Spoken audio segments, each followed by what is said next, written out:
Buenas tardes.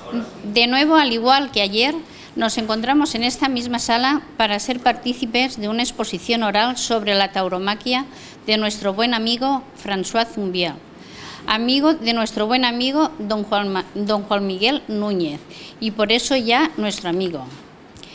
Esta es su aula, a la cual va usted a dirigirse a estos sus oyentes, atentos todos a su disertación para poder saber más. Le agradecemos muchísimo su presencia entre nosotros, pues sabemos de sus trabajos diarios que le dejan tiempo para pocas cosas más. Querido don François Zumbiel, esta es su presentación por parte de la Chicuelina, aunque ahora tomará la palabra don Ramón Quesada, conocido por todos nosotros y nuestro presidente en la Federación Provincial de Peñas. Así pues, de nuevo, gracias a ustedes y a todos los asistentes que hoy nos acompañan, a pesar de los muchos actos que se celebran hoy en Onda. Muchas gracias. Buenas tardes. Excelentísimos miembros de la Corporación de Onda, concejal de fiestas y concejal de otro partido, gracias por vuestra presencia, y representantes de varias entidades taurinas castellonenses con los que compartimos afición.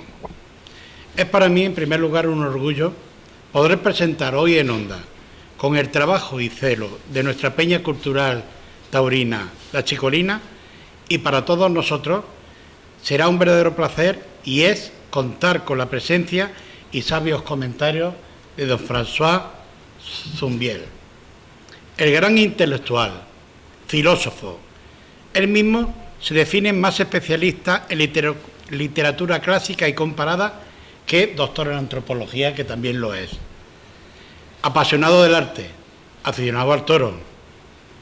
Este gran ser humano, nacido en Francia, ahora es ciudadano del mundo, que ha conseguido blindar la fiesta de los toros en el país vecino y participar activamente para que la UNESCO reconozca a la fiesta de los toros un patrimonio inmaterial compartido. Cabe hacer notar que entre sus muchas actividades es catedrático de letras clásicas, ha sido consejero cultural en la Embajada de Francia y más recientemente director adjunto de la Casa de Velázquez en Madrid. Es actualmente director de Cultura en la Organización Internacional Unión Latina. Como escritor, ha publicado en España y en Francia varios libros dedicados a la intimidad artística de los toreros, como La voz del toreo o Manolete, que es una autobiografía novelada del califa, y entre otros cabe destacar también El discurso de la corrida y Toros en la cabeza. Es uno de los intelectuales que en Francia está abanderando la defensa de los toros. François Zumbiel ha logrado un hecho sin precedentes, que el Ministerio de Cultura francés incluya la fiesta en su inventario de bienes de interés cultural. Es fundador y vicepresidente del Observatorio de las Culturas Taurinas de Francia. Forma parte, asimismo, de la coordinadora internacional que avala el proyecto Tauromaquia UNESCO, gestado por la Asociación Internacional de Tauromaquia. Como podéis comprobar, es uno de los intelectuales con sello internacional que más y mejores favores presta para la universalización del espectáculo taurino, y sus teorías encierran dos vocablos cuyo significado es definitivo para la comprensión y defensa de la corrida: ética y moralidad.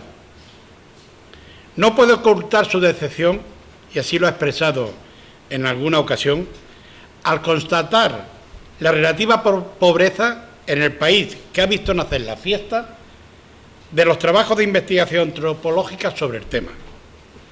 El toreo, su esencia, se ama más y mejor leyendo y escuchando a este hombre. Es un lujo para los aficionados y el público en general poder acercarse a él con la facilidad que nos ha brindado. Gracias de todo corazón por atender nuestra llamada e invitación a través de don Juan Miguel Núñez. Muchas gracias, don François. Suya la palabra. Muchas gracias.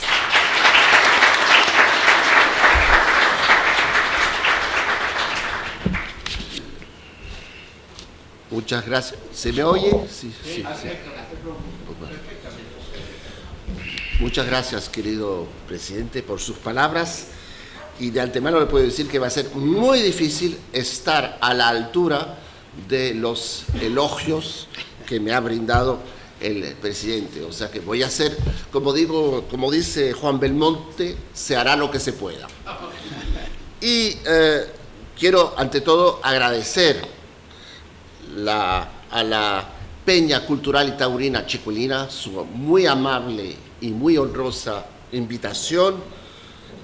Agradecer, por supuesto, a Juan Miguel Núñez, muy querido amigo, que me ha presentado y que ha defendido mi candidatura para estar aquí esta noche, y agradecer al público y a la Peña que estén aquí para compartir conmigo unas cuantas reflexiones.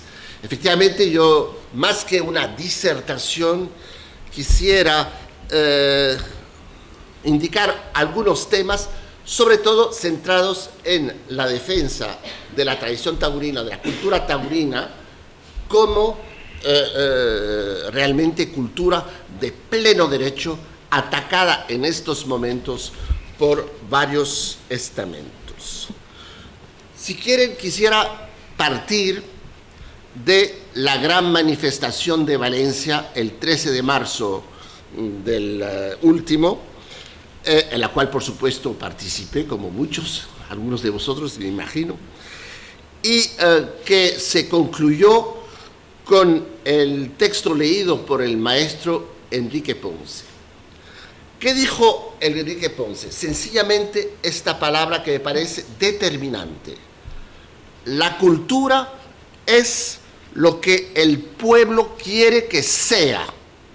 Esto podría parecer como una especie de perogrullada o algo un poco banal, pero en realidad es absolutamente importante, porque esto está en el núcleo de los planteamientos de la UNESCO. Recuerdo que la UNESCO ha establecido, firmados por España, miembro de la UNESCO, dos convenciones muy importantes, la de 2003 sobre la protección y promoción de la diversidad de las expresiones culturales, por lo tanto de los particularismos culturales, y la segunda fue en 2005 sobre la protección del patrimonio cultural inmaterial, es decir, todo lo que se refiere a las fiestas, a los rituales, a los ritos, a las fiestas populares, etcétera, etcétera. ¿Qué es la cultura en el concepto de la UNESCO? Pues exactamente lo que dice Enrique Ponce, es decir, el conjunto de las representaciones, de las interpretaciones, de las emociones que están vehiculados por una comunidad, por un pueblo, en este caso el pueblo de los aficionados o un pueblo determinado como el de aquí, de Onda, y que realmente se identifican con estas culturas y que valoran estas culturas. Esto supone exactamente que, más allá del supuesto universalismo de lo que llamo lo políticamente correcto, me voy a centrar en este tema, la UNESCO afirma la legitimidad de las culturas particulares, de estas manifestaciones particulares, de todas estas celebraciones, emociones estéticas y tradiciones asumidos por cualquier comunidad, y es exactamente lo que declara la UNESCO.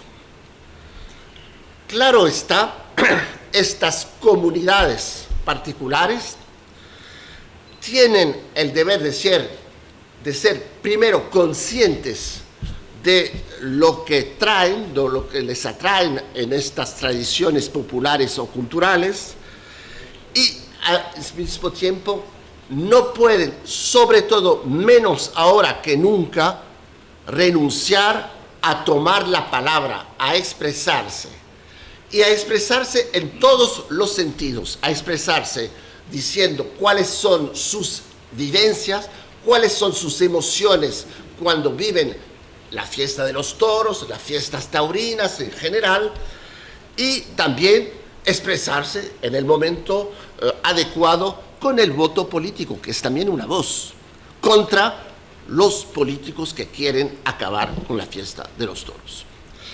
Y ahí quisiera realmente decir que el combate tiene que ser emprendido de forma urgente. ¿Por qué?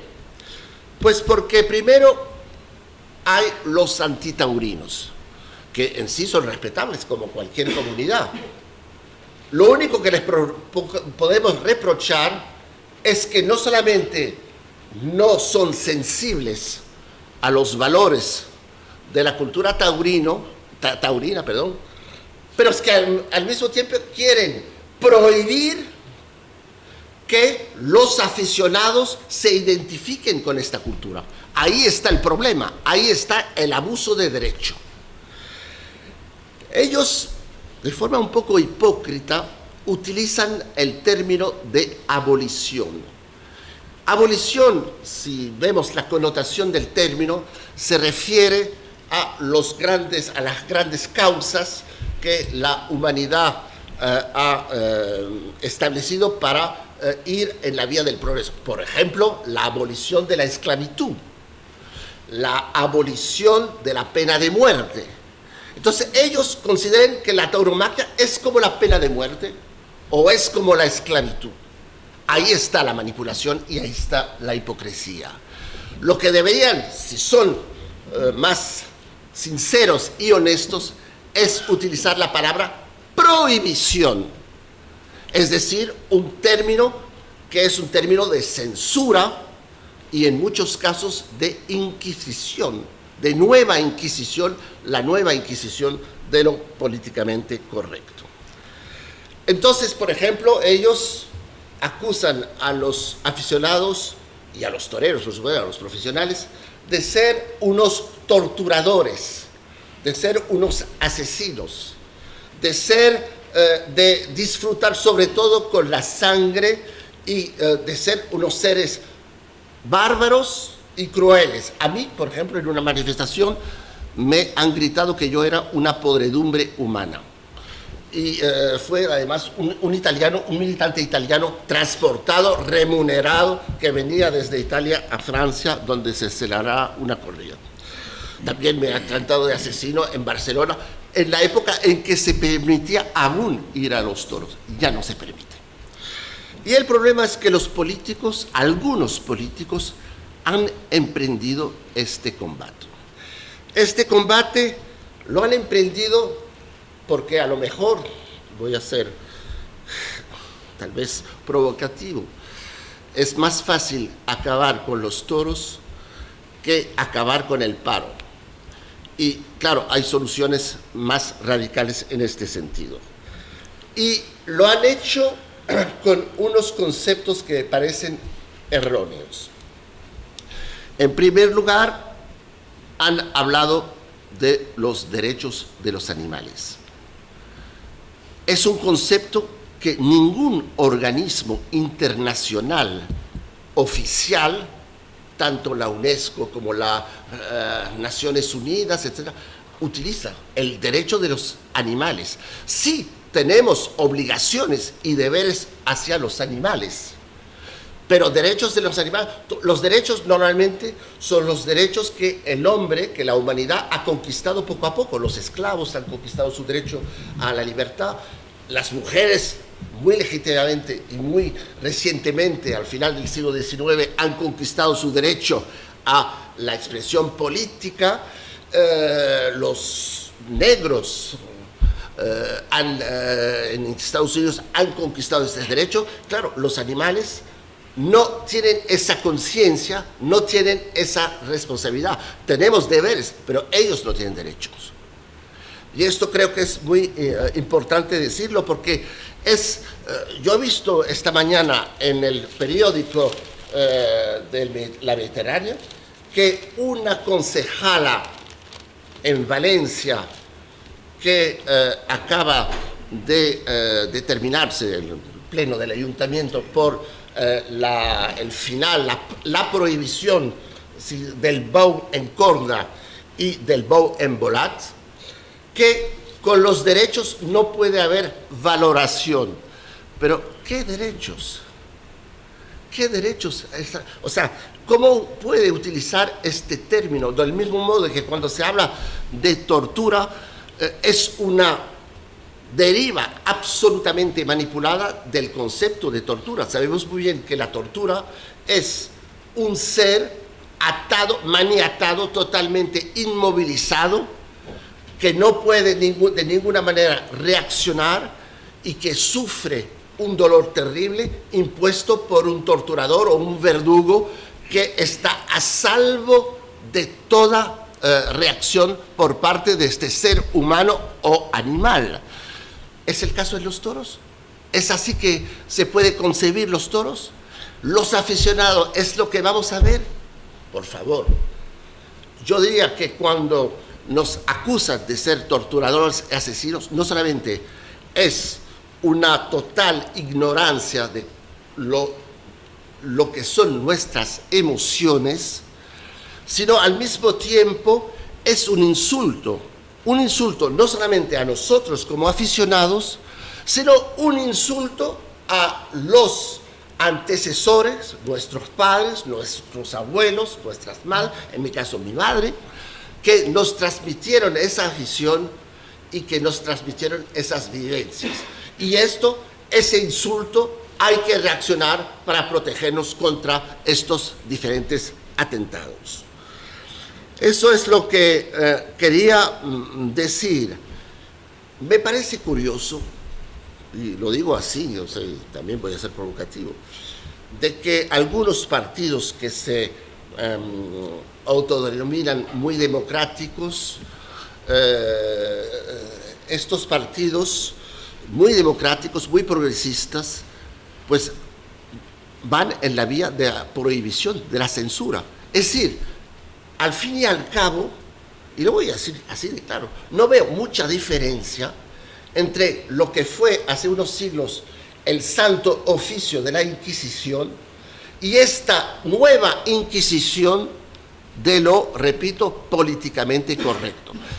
Me van a decir, pero hombre, el Santo Oficio luchaba, o sea, fue un atentado a los derechos de la libertad de pensar, de la libertad de opinión. Bueno, ¿y esto qué es? Es un atentado a la libertad de expresar nuestras culturas particulares, de nuestras vivencias. Por eso yo creo que el combate es legítimo. Y por eso creo que hay que tomar la palabra. La afición se tiene que movilizar y se tiene que tomar la palabra. Y ahí una observación de paso, pues en Francia creo que hemos tenido hasta el momento mucha suerte. Porque, por supuesto, hay antitaurinos en Francia, por supuesto hemos tenido que luchar contra ellos, pero hasta el momento los políticos no se han metido. Y no se han metido porque la lucha de la afición francesa para defender su cultura en las regiones del sur, del sureste y del suroeste, es una lucha de muchos años, que tenemos cierta ahora costumbre para este tipo de lucha y que a través de las alcaldías, de los ayuntamientos, del poder regional, hemos reaccionado para que el poder central en París no nos imponga estas prohibiciones que atentan a nuestros sentimientos más hondos, que son los sentimientos de aficionados. Entonces yo creo que me parece que aquí hay que, de alguna manera, con todos los, yo diría, los instrumentos, las herramientas, los instrumentos legales, hay que no dejarse que nos quiten esa afición. Y por eso hay que tomar la palabra. En la generación del 98, resulta que Unamuno, que era más bien antitaurino, pero con mesura. Porque, ¿qué dijo Miguel de Unamuno? Dijo que le parecía la fiesta de los toros, o sea, la tauromaquia, algo dramático la expresión trágica de este combate entre la vida y la muerte. En ese caso le parecía legítimo, pero que lo que él no soportaba eran las tertulias, los comentarios, el hecho de que la gente pierda tiempo en los cafés, en estas tertulias, hablando de los méritos de Guerita, de Lagartijo, hablando de cómo se hacía esta suerte, el natural, de si había que cruzarse con el toro, etcétera, etcétera. Eso no lo soportaba, le parecía una pérdida de tiempo. A pesar de toda mi admiración con el inmenso Miguel de Unamuno, yo diría que no estoy de acuerdo, que no ha percibido algo muy importante, que los toros, la fiesta de los toros, la tauromaquia y la corrida en particular, el toreo, es un arte muy efímero, totalmente efímero, algo que nace y muere en el instante, algo que realmente, como me lo dijo un día ese grandísimo maestro Pepe Luis Vázquez, es una cosa del aire que nace y que desaparece inmediatamente.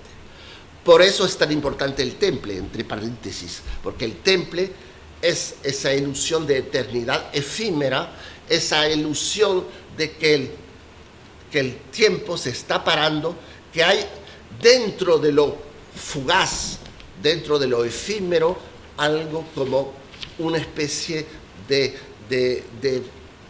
reconciliación en el tiempo y en la eternidad. Eso es realmente algo clave en el arte y en la emoción de los toros. Pero una vez que todo ha pasado, ¿qué hay que hacer? Hay que recordarlo, porque si no se va de nuestras mentes. Y para recordarlo hay que hablar de ello. Hay que incluso disertar, incluso decir que no estamos de acuerdo con lo que hizo tal o cual torero, y también decir nuestras emociones, qué es lo que nos ha llenado en tal o cual faena. Y eso es todo la palabra, esa palabra que es uno de los grandes elementos de la fiesta de los toros. Yo he hecho varios libros únicamente sobre las palabras de los toreros. Y estos toreros es increíble cómo se expresan como artistas. También de los aficionados. Aficionados se expresan de una forma muy honda y eso es lo que hay que cultivar. Por eso, entre paréntesis, ¿por qué podemos ya de antemano decir que la fiesta de los toros es cultura? Pues vean todos los espectáculos vivos o los deportes. Me van a decir ustedes si hay tantos libros que se escriben, por ejemplo, sobre el fútbol como sobre los toros y sobre la tauromaquia. En estos momentos se puede calcular que existen publicados unos 20.000 libros que únicamente hablan de toros. Cada año hay 200 títulos nuevos de libros taurinos. ¿Y no es cultura? Entonces, ¿qué es? Pero es que además de la palabra, además de esta riqueza de la lengua taurina, tan evidente que se traspasa a otros lugares. En la política hablamos de la bronca de tal o cual, hablamos de que uno ha tomado el olivo, en fin, todas estas expresiones de los toros que se proyectan en la vida cotidiana y en la vida política. Resulta que la fiesta de los toros corresponde, y es una de las muy pocas manifestaciones que lo hacen, corresponde a los 5 criterios marcados por la Convención de la UNESCO para cualificar un patrimonio cultural inmaterial. Vayamos por partes. Bueno, uno es la riqueza del lenguaje. Lo acabo de decir, no vuelvo sobre esto. El segundo es lo que dijo Enrique Ponce. Habló en su discurso del amor y del respeto por el toro. Eso es importantísimo, porque ese amor y ese respeto por el toro que compartimos todos, es decir, acusarnos de no querer, de ser enemigos del toro, es la cosa más absurda y contradictoria y paradójica, porque todos los aficionados sienten una inmensa admiración hacia el toro como animal totémico de nuestra cultura, emblemático. Es lo que dice la Comisión de la UNESCO, una fiesta que contribuye al conocimiento de la naturaleza y del universo. Eso es un criterio muy importante, como algunas cazas, como por ejemplo la cetrería, reconocida como patrimonio cultural inmaterial por España. España lo ha presentado y así ha sido reconocida. Pues el toro primero primero es el garante de un ecosistema extraordinario, que es el ecosistema de las ganaderías, de las dehesas. Segundo, en sí es un patrimonio genético y biológico extraordinario.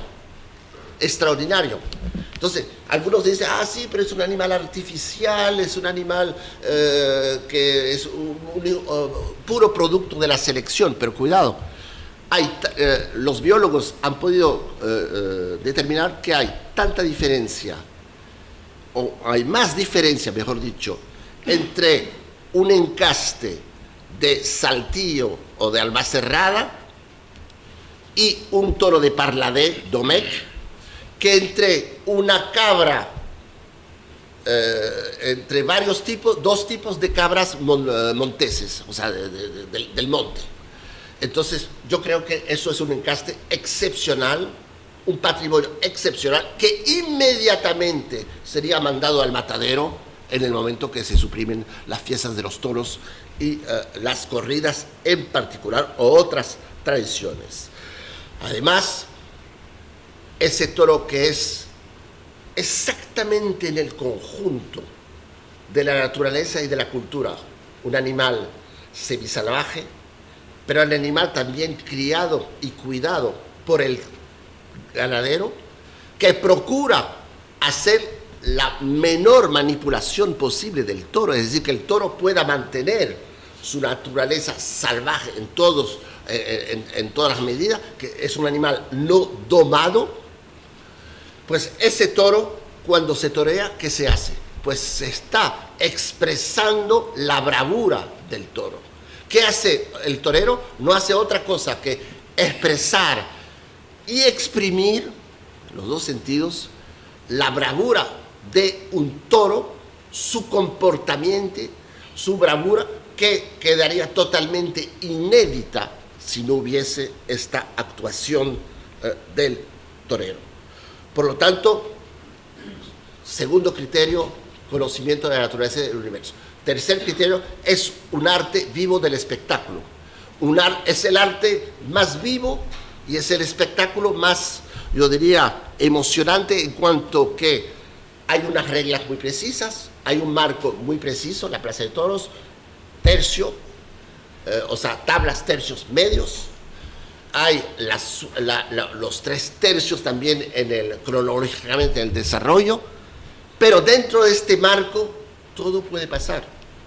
Puede pasar la cogida, puede pasar que un toro sea devuelto, puede hacer que el viento impida que pueda nacer una faena.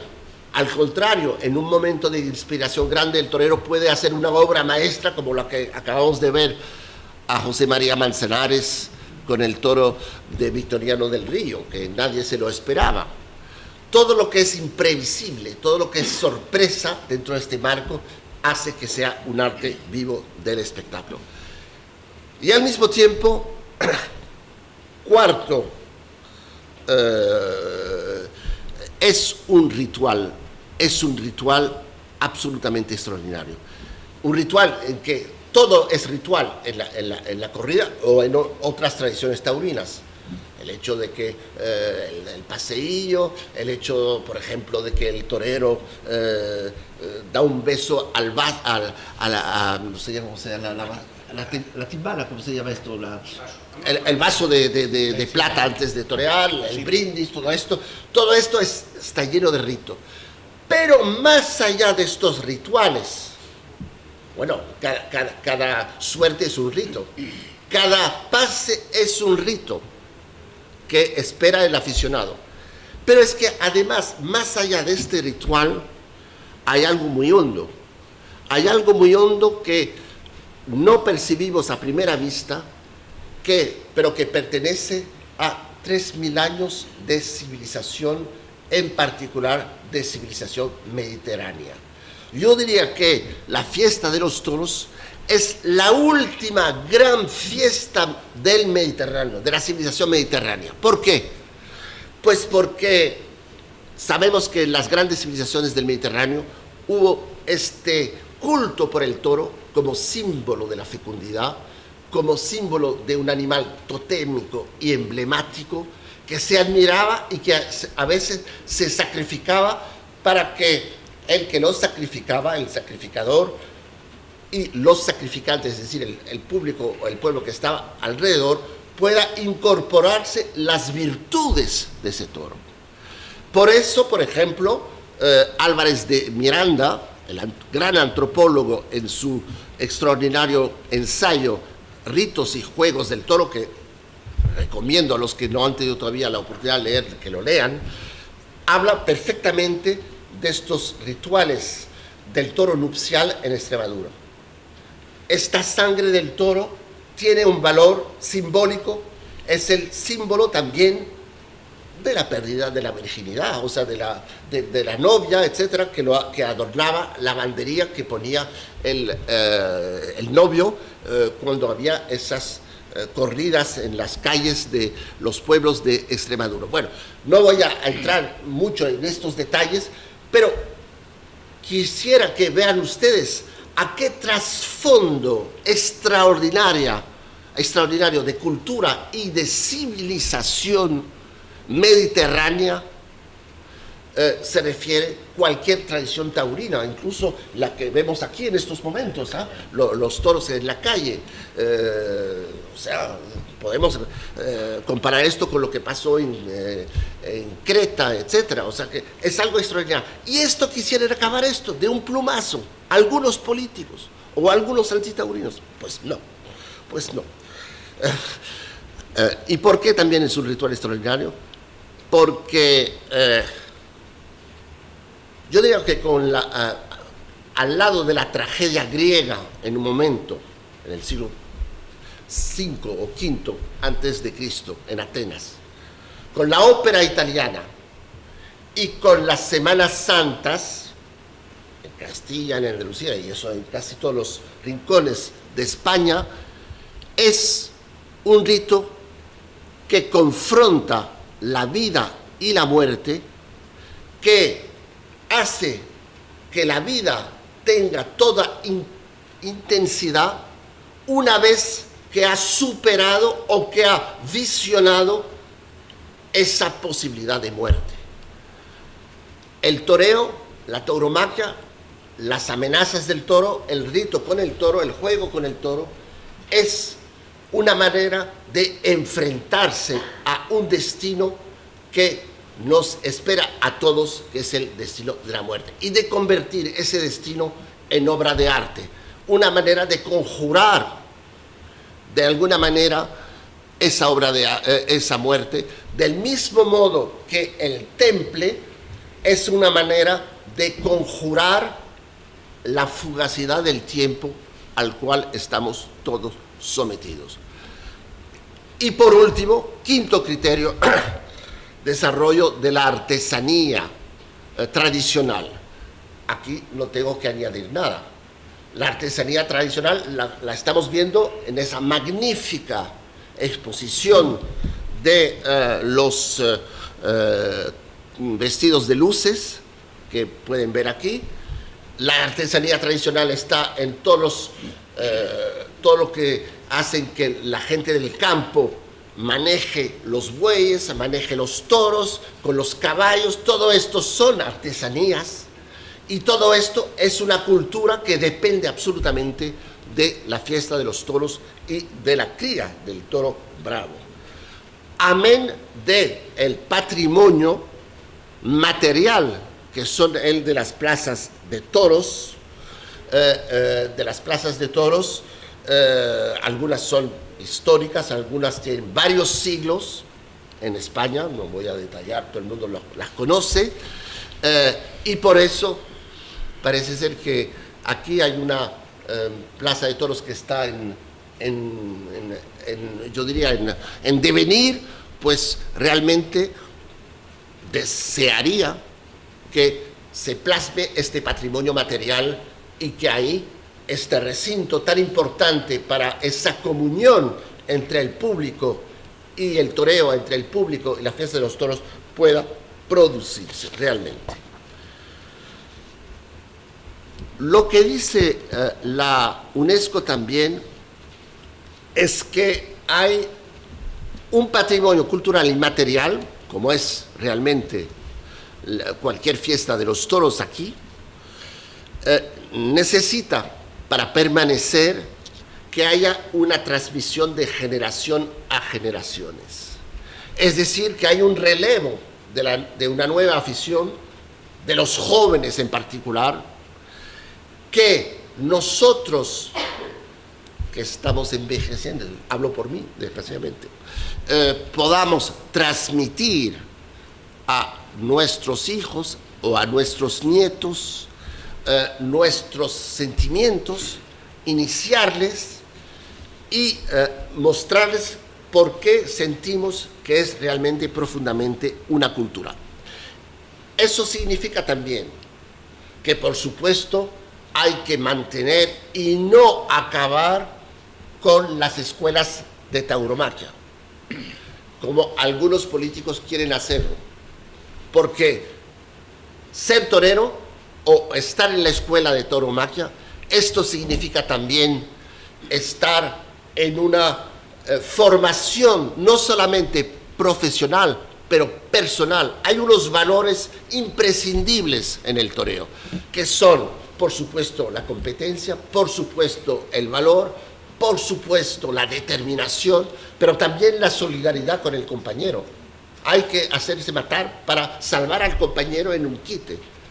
Y todo esto son valores humanos. ¿Y por qué habría que acabar con esto? Me lo pregunto. También esto supone que a lo mejor hay que hacer evolucionar algunas cosas que que son difícilmente soportables ahora en la sociedad actual. En 1928 se puso una protección para los caballos, los famosos petos. Yo diría que ahora hay que preguntarse si algunas sartas de descabellos fallidos o de puntillas mal dadas, esto es un espectáculo soportable. Yo creo que hay que encontrar remedios porque los jóvenes por lo menos lo soportan de forma muy difícil. Es decir, cada vez que un toro ya no está en línea, cada vez que un toro aparece como una víctima, para mí se acaba la fiesta de los toros. Y de este punto de vista hay yo quisiera decir que me parece importantísima que se mantenga el vínculo entre la tauromaquia clásica, la que vemos en las plazas de toros, y las fiestas populares, como las que se están dando aquí. Eso me parece muy importante, porque estas fiestas enriquecen y contribuyen a la autenticidad del encuentro entre los aficionados y el animal, y el toro. Sobre todo, lo que me parece muy importante es que estas fiestas populares renuevan lo que es para mí la esencia del nacimiento de la tauromaquia, que es esa ósmosis, se puede decir, esa ósmosis entre el campo y la urbe.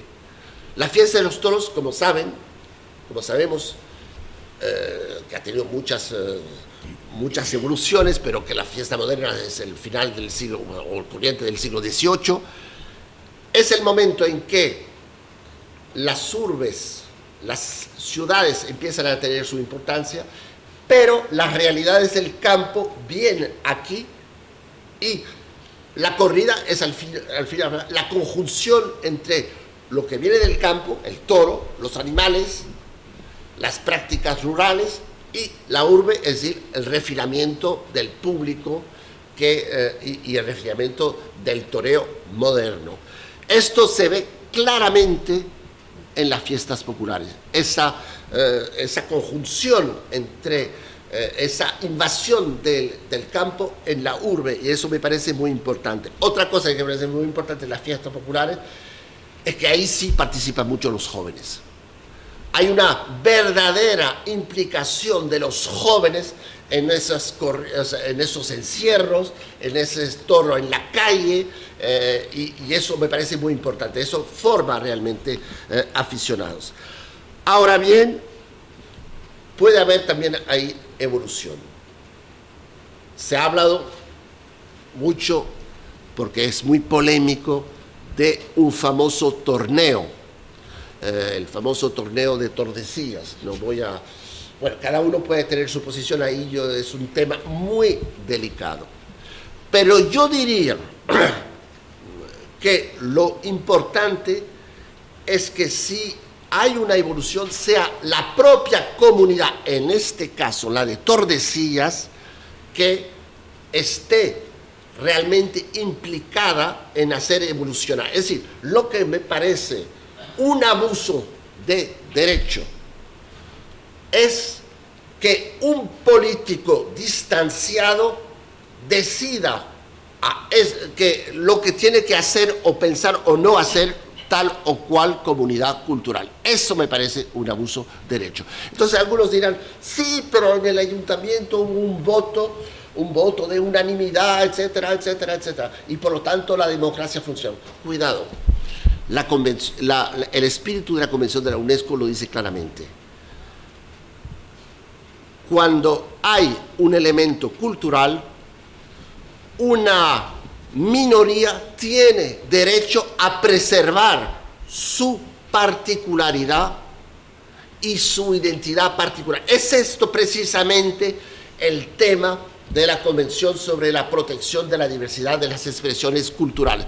Por lo tanto, no es un tema, ahí la democracia no es un problema de mayoría y de minoría. Ahí la minoría tiene que ser respetada y tiene que hacer evolucionar si lo estima oportuno. Eso me parece muy importante, realmente, desde este punto de vista. Al fin y al cabo, y termino con esto y espero que podamos emprender una charla, volvamos a la frase de Enrique Ponce. La cultura es lo que el pueblo quiere que sea. Toda fiesta taurina también es el pueblo que tiene que decidir lo que conviene que sea. A la comunidad aficionada le corresponde decir lo que quiere que sea en el presente y en el futuro. Le corresponde hablar de sus emociones, de sus sentimientos, para no dar pie a las caricaturas y a los insultos de los antis. Le corresponde al final manifestar claramente su voluntad ante los políticos para que estos terminen por tomarla en cuenta. Muchas gracias.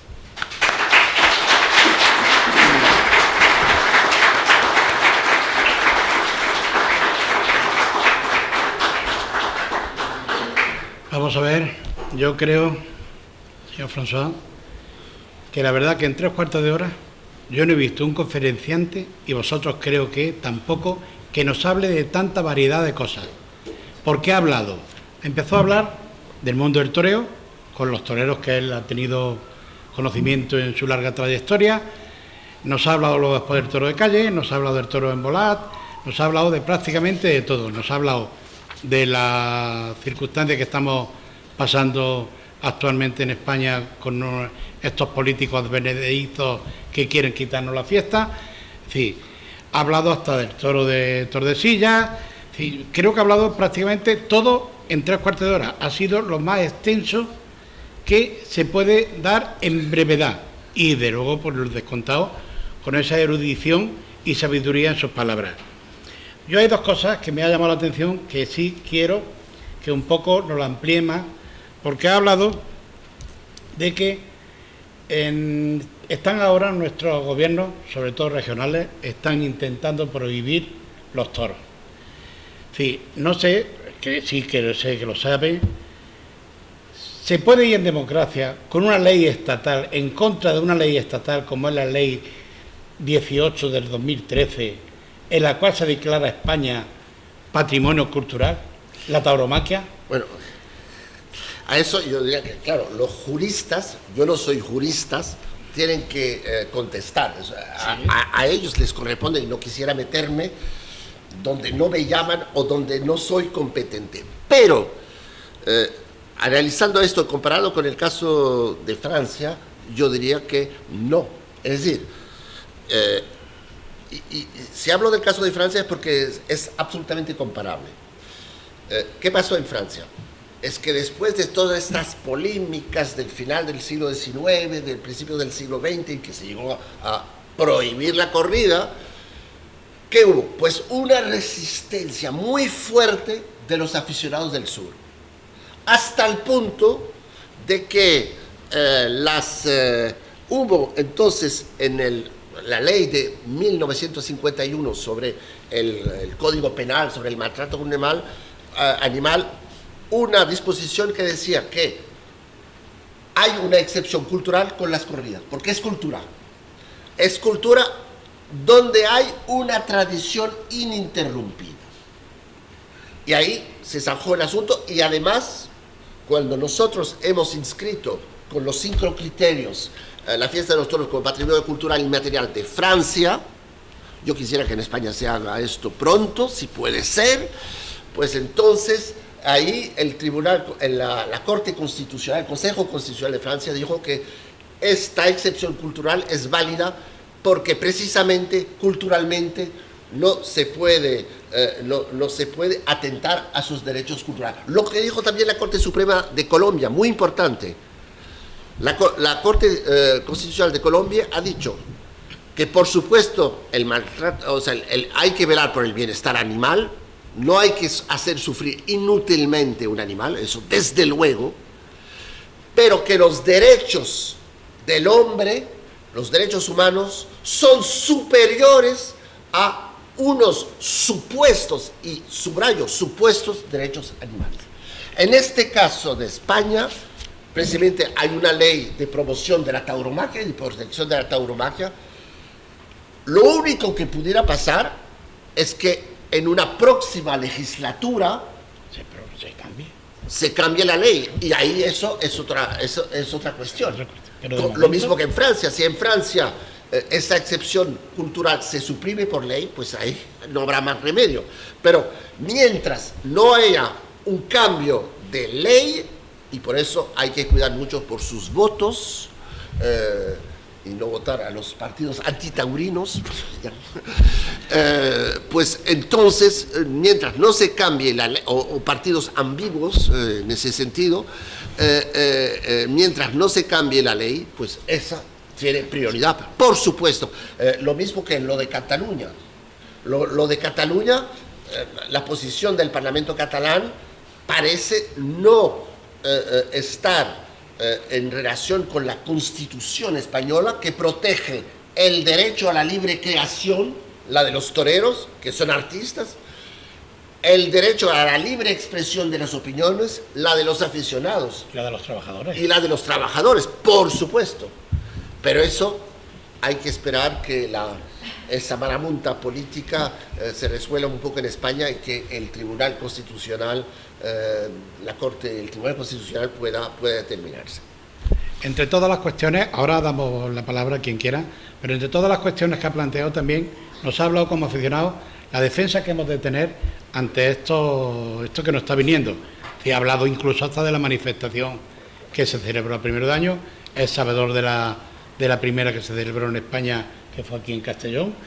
Y luego después también ha hablado de otro tema también que es muy preocupante, en el relevo de los jóvenes para ir a los toros. También nos ha metido a las escuelas taurinas.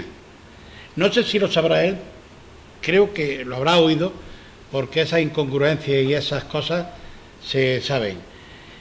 En nuestro entorno político de la provincia no me refiero me refiero exactamente a Castellón, y si queréis os digo el nombre, pero no, creo que lo vais a saber todo. François, hubo un concejal que es vicealcalde del Ayuntamiento de Castellón, que dijo, cuando se promulgó de que las escuelas taurinas iban a formar parte de formación profesional, no se le ocurre a este señor nada más que poner en sus redes sociales que mejor así que protegieran a las escuelas taurinas los chavales que quieran aprender a torear, que si los pillaba un toro nos ahorrábamos la pensión. Eso está dicho y escrito en Twitter de un político de Castellón. Así mismo, para que lo vea. Qué mal gusto. Evidentemente eso para que sepa más o menos de lo que también estaba hablando él de la escuela taurina. Sí, no, sí, por descontado. Luego después, pero decirlo y está escrito. Si el sentimiento era ese, luego después que lo obligaran, quien fuese, a resarcirse y a decir, a rectificar, vale, pero dicho está. Y eso es una aberración, para mí por lo menos. Bueno, entonces eso es lo que, ya sabéis la sabiduría que tiene. Si alguien de vosotros tiene alguna pregunta. Sí, tengo una. Usted ha hablado del toro bravo en cuanto a crianza de ganadero, el que lo amonda, etcétera. Ya estaba hablando ahora del patrimonio de que estamos tal como está protegido. Pero ahora nos vamos a Venezuela. ¿Perdón? Nos vamos a Venezuela. Sí. Y en Venezuela, para abolir la fiesta de los toros, Para prohibir. para prohibir la fiesta. Yo no quiero que se emplee la palabra abolición, porque es una... No sé en Venezuela si la palabra cuál será. Para ello han utilizado que el toro es un animal doméstico. Y entonces, como es un animal doméstico, la Constitución venezolana o lo que sea, sea eso, parece que ahí se acoge para la prohibición de las corridas de toros. Es realmente eso. ¿Es el toro un animal doméstico? Porque no es la primera vez que lo oigo. No es la primera vez que oigo que el toro es un animal. Aquí en Onda, no en esta sala, pero en este mismo local que estamos, un conferenciante que trajo la chapulina también portugués, que no me acuerdo su nombre, también dijo que el toro era un animal doméstico y que demostraba que el toro era un animal doméstico viendo que había grandes toros viviendo al lado de la casa, y cuando se levantaba la ventana abierta y el toro allí y al par y todo. Defendió eso. Entonces me refiero a la Constitución venezolana. ¿En qué situación se encuentra en Venezuela la fiesta de los toros? Bueno, en Venezuela, que país que conozco muy bien, porque... Es la Unión Latina. Sí, es la Unión Latina, y he trabajado mucho en Venezuela, y tengo una madre venezolana, que es la que me dio la afición, tengo que decir, además. Pues no han acabado con los toros. El señor Chávez era muy antitaurino, por dos razones. Le parecía elitista el público de los toros, y en Caracas, eso sí, se suprimieron las corridas de toros, ya no hay corrida en Caracas, población muy mezclada además, pero en la parte andina, Mérida, San Cristóbal y en los llanos, esto sigue muy popular, o sea que no han acabado, porque ahí las poblaciones se han manifestado muy fuertemente, y ahí sí pues es por eso que la determinación de la afición es absolutamente determinante. Ahora, Salvador, tú pones en el clavo sobre el tema del estatuto del toro. Es muy complicado, es muy delicado, porque es un estatuto muy ambiguo. Se puede decir que el toro es doméstico en cuanto que es el ganadero que lo selecciona, en cuanto que, por lo tanto, de este modo no es un animal salvaje, en cuanto que es el ganadero que lo cuida, que le pone las inyecciones, etcétera, etcétera. Pero toda la tarea del ganadero es la de desarrollar la bravura del toro. ¿Qué es la bravura? Bravo se opone a manso. Bravo significa algo que no es domado. Yo prefiero decir que el toro es un animal no domado. Me parece más, es un animal no domado. Está exactamente, como lo he dicho en la charla, en la frontera entre lo doméstico y lo salvaje, entre lo natural,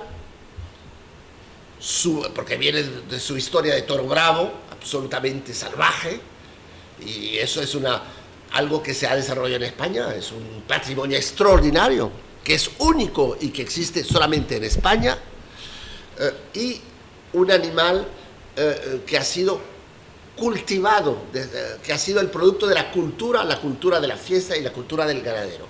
Es decir, que es un animal que está en la frontera, es un encuentro extraordinario entre la naturaleza y la cultura. Razón de más para defender ese encaste y esa riqueza de los encastes. Ni es doméstico totalmente, ni es totalmente salvaje. Pero claro, la imagen que tenemos de los animales domésticos es la de los cerdos, la de las vacas, de los bueyes, pero no tiene nada que ver, por supuesto. Uno sabe perfectamente en el campo, en la dehesa, que hay que andar con mucho cuidado cuando uno se está aproximando de un toro bravo. Un rinoceronte, yo lo he visto en África del Sur, también parece muy apacible, ¿eh? Muy apacible. Yo me he acercado a 5 metros, pero ojo, si uno empieza a acariciarle o a ver la reacción, de este sí que es un animal salvaje, aunque esté en una reserva además. O sea que está en la ambigüedad, pero yo diría en el encuentro. Yo prefiero decir que es el encuentro entre naturaleza y cultura. Creo que, bueno, yo no pensaba en darle la plana al conferenciante, entre otras cosas, porque me parece soberbia su exposición, la contundencia de sus argumentos. Él sabe, que a mí me maravilla, pues todo lo que es capaz de desarrollar. La fiesta de los toros tiene varios problemas, y uno de ellos es que la defienden quien no sabe defender. Y François Soumier es uno de los mejores valedores que puede tener la fiesta de los toros. Eso es muy importante, y por eso me fijé en él, y cuando se pidió mi mediación para que viniera, no lo vi. Pero es muy delicado hablar con esa ambigüedad del toro doméstico. Es muy peligroso, incluso diría yo. ¿Quién tiene un animal? ¿Quién tiene un toro bravo en su casa? Sí, sí, claro. ¿Quién tiene un toro bravo en su casa? Ese sería el verdadero animal doméstico, el que es capaz de convivir con una familia. Pues dejémonos de ese tipo de trampas que pueden servir para que el enemigo, que no está argumentado, dicho sea de paso, que tiene unos argumentos pobrísimos, el antitaurino y el político que no sabe por dónde se anda, no vayamos a darle una pista, falsa pista, de que el animal que nosotros defendemos y potenciamos y alabamos y ponderamos, ese no es un animal doméstico. El toro es un animal bravo y salvaje como no hay otro. No, pero estoy de acuerdo. El rinoceronte en la selva, ¿no? No hay animales. No caigamos en el error ese de ponérsela en bandeja a los antitaurinos. Cuando escuchemos la palabra toro doméstico, sí, ¿cuántos toros tienes tú en tu casa? Y en la casa de la playa, y tu familia, ¿cuántos toros tenéis? Pues eso es una perofiada. Sí, me parece no, estoy de acuerdo. Que no debemos entrar a ese plan. No, por lo demás, abundar, incidir la brillante exposición que ha hecho el conferenciante de los argumentos para defender la fiesta de los toros. François, gracias de verdad por hablar así del toreo, gracias por amar el toreo y por hacernos amar el toreo con esa clarividencia que usted, permítame hablar de usted, de verdad. Muchas gracias. Hay una cosa que yo ya quiero decir, porque yo creo que ahora cada uno de nosotros, aficionados, tenemos que decir por qué nos gusta la fiesta de los toros, por qué nos gusta la fiesta taurina o las tradiciones taurinas. Juan Miguel sabe perfectamente que ese tema lo he desarrollado en otro foro y me hubiera encantado poder explicarlo y decirlo. Eso es otro momento, pero creo que cada uno de nosotros tiene que reflexionar, interrogarse y decir Vamos a ver, ¿cómo puedo yo decir por qué me gustan los toros? ¿Por qué me gusta la fiesta de los toros? ¿Cómo puedo yo transmitir a alguien que me está pidiendo ese por qué, cuáles son mis vivencias y estos mis sentimientos? Cuando cada uno logre realmente de forma bastante clara expresarse en ese sentido, yo creo que la fiesta de los toros en su defensa habrá ganado muchísimo. ¿Hay alguna pregunta más? Antonio. Yo, en primer lugar, darle las gracias por estar aquí con nosotros. Esta conferencia no tiene desperdicio. Gracias. Pero es que además tenemos que aprender mucho los españoles de la nación francesa. Yo tuve ocasión de estar el otro día en Nimes, y nada menos que yo no había estado nunca, y en un día allí vi 2 corridas de toros, una por la mañana y otra por la tarde. Pero lo más sorprendente fue que no vi ningún antitaurino por allí merodeando, cuando aquí en Castellón los tenemos en la acera de enfrente increpando a los aficionados. Allí yo observé eso, observé el tremendo respeto que se tiene al toro y a los toreros, con lo cual nosotros tenemos mucho que aprender de la afición de Francia. Así es que muchas gracias. Muchas gracias. Bueno, muchas gracias. Los antitaurinos en Francia son muy activos, a veces muy agresivos, tanto o más que aquí, pero hay lo que se llama la Unión de las Ciudades Taurinas. Hay en estos momentos en Francia 47 ciudades taurinas que está dentro de esa unión. Pues han dispuesto un reglamento municipal, intermunicipal, que hace que un antitorino, para manifestarse, primero tiene que pedir permiso al alcalde. Y el alcalde no lo da el día que hay toros, obviamente, para que no haya desorden. Y segundo, tiene que mantenerse a por lo menos entre 500 metros y 1 kilómetro de una plaza de toros. Y de esta forma, pues no hay los antitorinos que vienen a insultarnos como nos han insultado en Barcelona, en Bilbao y últimamente, pues, en muchas partes. Yo creo que esto sería bueno, me parece que se lograra también en España. Veis que con él no hay aburrimiento, así que podemos seguir preguntando hasta las 9:30 que nos tenemos que marchar de aquí, podemos seguir preguntando. ¿Alguna más? Respecto a lo del toro salvaje, al toro bravo está claro que yo sí que estoy de acuerdo en que es un animal salvaje. Vamos a ver, el que esté controlado por el ser humano no quiere decir que no sea salvaje. Siempre ha sido salvaje, controlado, de acuerdo. Eso es lo que tenemos que defender, como usted bien ha dicho. No decir que en estado semisalvaje, no, simplemente está controlado por el ser humano, pero es completamente salvaje. Ahí es lo que tenemos que defender todos los taurinos.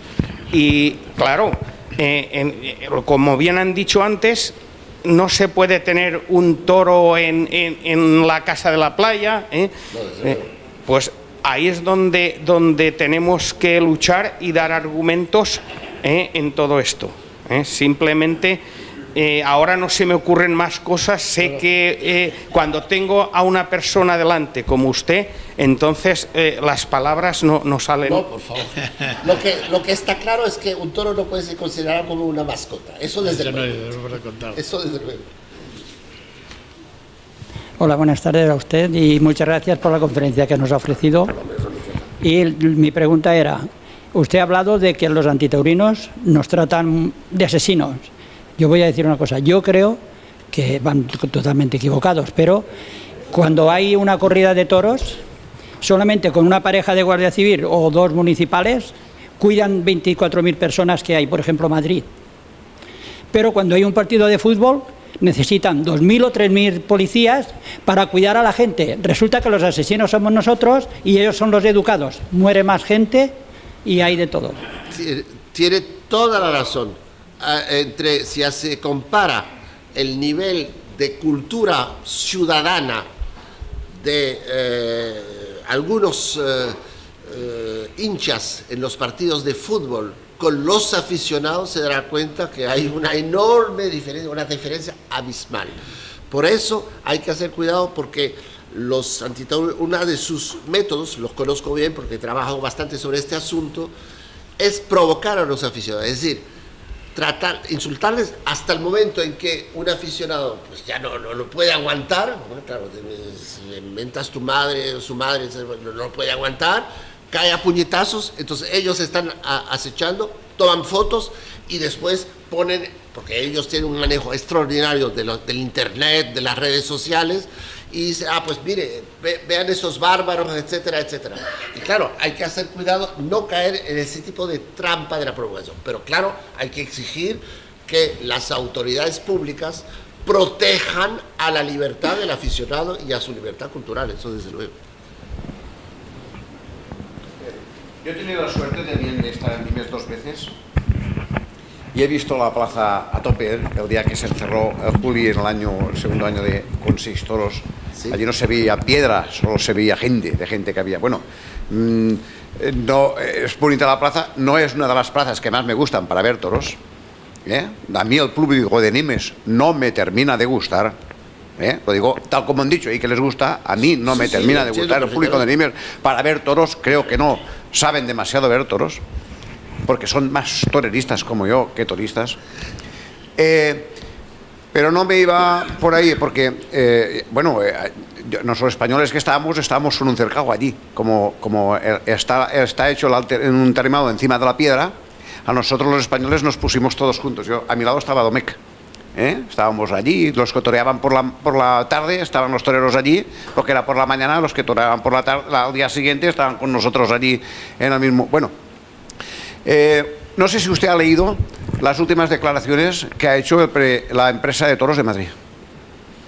Y cuando hace estas declaraciones, el empresario habla de que hay que hacer al público que participe en la corrida, o sea, el empresario me da la sensación a mí que dice que a la fiesta le falta algo de que haga partícipe a la persona, ya que no tiene la emoción que tiene en el fútbol de pasión y estos, para que tenga otro carisma dentro de la afición y de toda persona, para que pueda.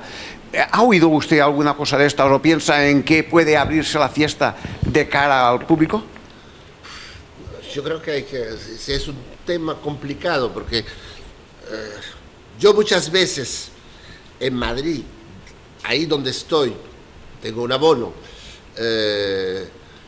hay un particular tendido que todo el mundo conoce, el 7, que a veces acierta totalmente, y hay que reconocerlo, o sea, todas sus exigencias que son muy buenas, y otras tienen un dogmaticismo que a mí me molesta. Y sobre todo, yo cada vez tengo la tentación de gritarles un día que se callen los catedráticos.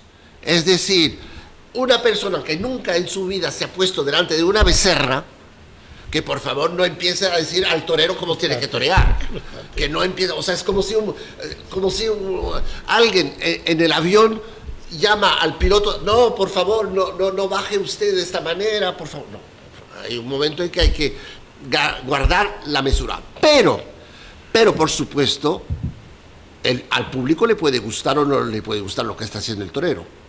Yo lo que rogaría es que espere que el torero termine lo que está haciendo y después lo silba. O sea, yo nunca en la vida he silbado a un torero, porque me parece tan, o sea, hay una diferencia tan abismal entre el hecho de estar en la grada y el hecho de estar delante del toro, que por favor, un poco de respeto. Pero, sin embargo, a un torero me puede no gustar de ninguna manera la faena del torero, considerar que se ha equivocado, o sea, pero lo manifiesto después por el silencio,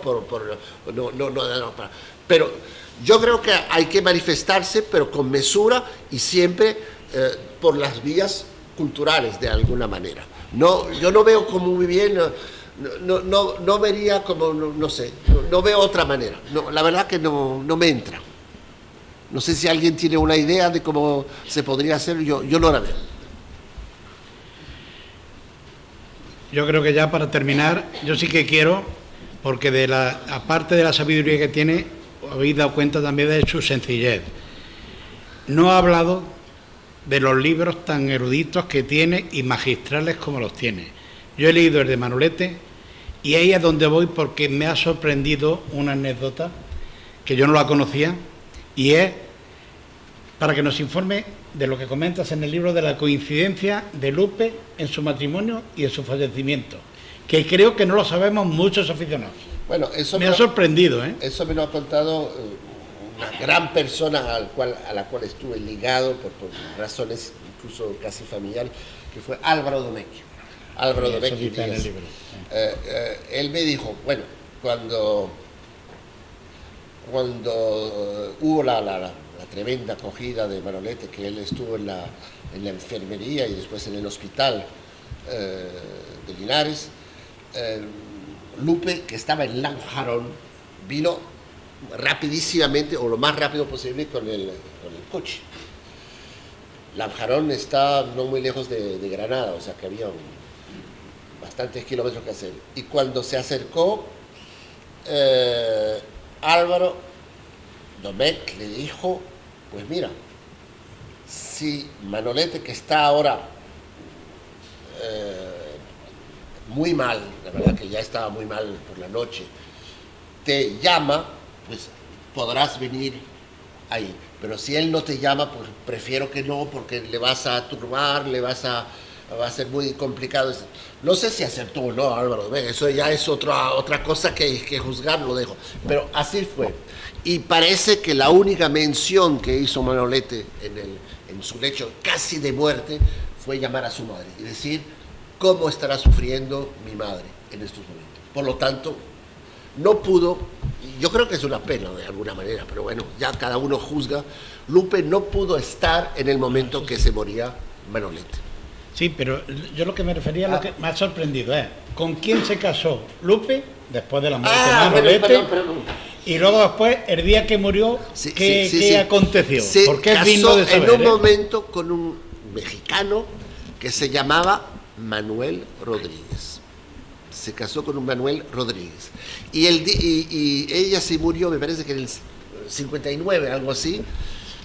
En el momento, ella tuvo un ataque en Madrid, vivía en Madrid, y tuvo un ataque en el momento que salía al ruedo un novillo.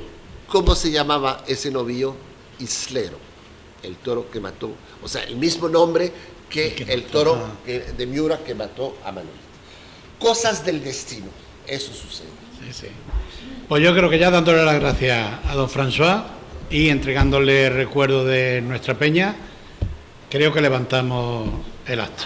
Muchas gracias. ¿No es que nosotros el día de la visita? Sí, casarse con Manolo? Sí, Manuel.